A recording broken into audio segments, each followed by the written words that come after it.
is Frank, and I'm here to talk to you about genetically modified organisms against organic products. Now, have you ever thought about back in the day when you were 2 or 3 years old, going to Grandma's house and having her famous apple pie? Now, what's the secret behind that apple pie?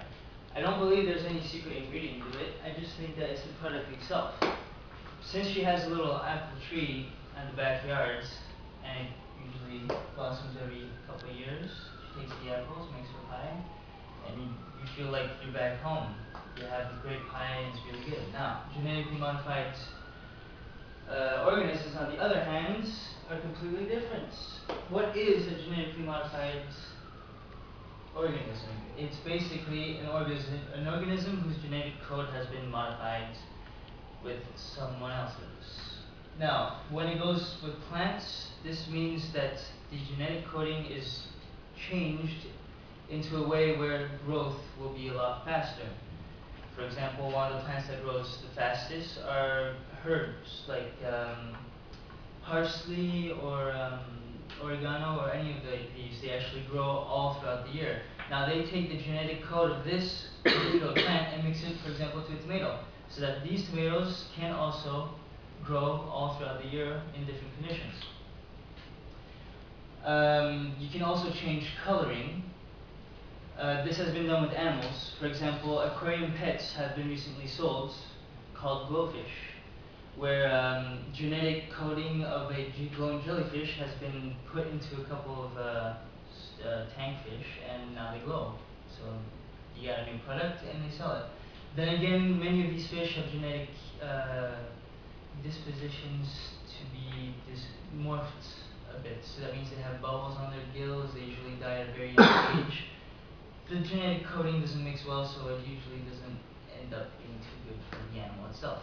Same thing goes with the vegetable. Even though a vegetable does not have a huge lifetime, we are eating this organism. We are taking every single bit of it, genetic or not, into our systems. Tastes also vary. They vary a lot. From my experience, the first time I bought a tomato in Foodland here, it tasted exactly like a cucumber. Why? Probably because it came from a farm that had these GMOs. So, there are some advantages. Actually, a little history beforehand. Monsanto is the one company that has 75% of genetically modified fields throughout the world. They started out as an insecticide and pesticides company, trying to find a way to keep your bugs off your crops. But then started experimenting on genetic modification of plants so that they could feed large amount of people in a very short time. GMOs have been widely spread in fast food restaurants like McDonald's, KFC, a lot of grocery stores because of their cheap price and easy manufacturing. Mainly in the US and Asia is where you find all the fields. Because Asia has cheap land and the US actually needs all this food for the density of population that you have in the country. Advantages of these is being able to sustain large populations. This being India, for example, UNICEF uses a lot of genetically modified rice to send to Africa when needed, with the donations of the people around the world. Faster growth, of course. Instead of having one batch of tomatoes a year, you're probably going to have 5 or 6. So you always have that demand always increases, and they have to make sure that they have the product. But to what cost? And here's the actual picture I really liked that I found on the internet. Control the food supply and you control the people. That's simple. Organic food, on the other hand, what do you have in organic foods?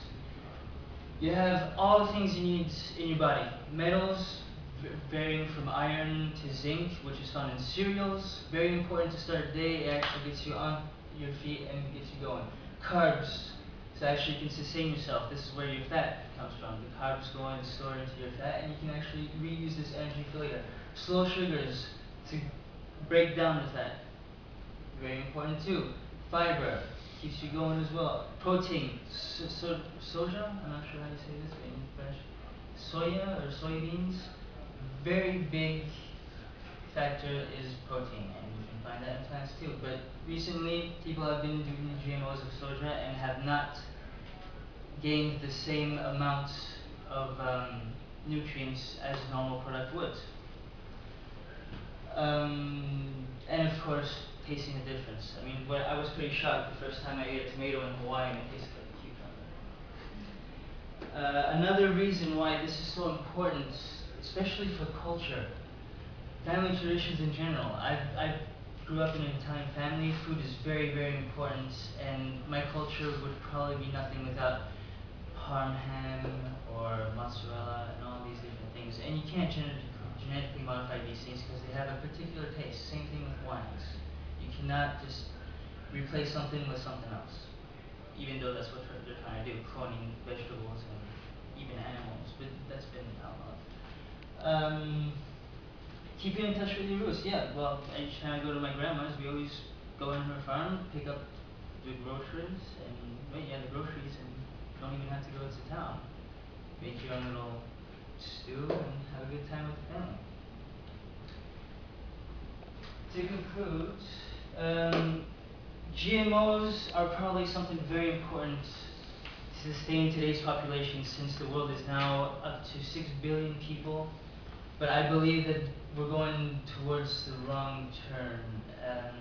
If GMOs become a standard, local products will flame up. They will be very expensive. No one will be able to afford them, and you just won't have the same healthy lifestyle as you used to, or even have the pleasure of sitting down on a dining table with your family, having a good meal.